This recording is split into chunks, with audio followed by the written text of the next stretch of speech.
এটা হলো red banana, যেটাকে বলা হয় লাল কলা।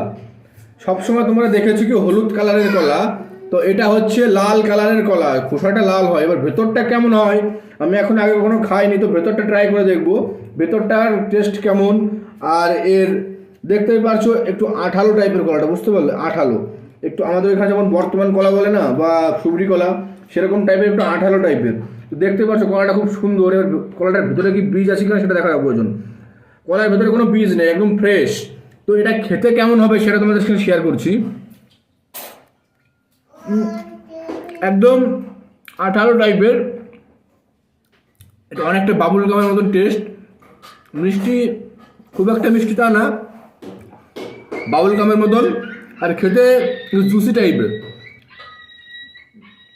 একদম আমাদের এখানে যে কলা পাওয়া যায় সেই কলার মতনই অনেকটা, কিন্তু একটু ডিফারেন্স, কেননা এর কালারটাই ডিফারেন্স, স্বাদটাও ডিফারেন্স, একটু বাবুল গাম টাইপের যে সেন্ট আসে না সেটা টাইপের। তো কে কে এই কলা খেয়েছো অবশ্যই কমেন্টে জানাবে। ভালো লাগলে like comment share and subscribe. Tata, by.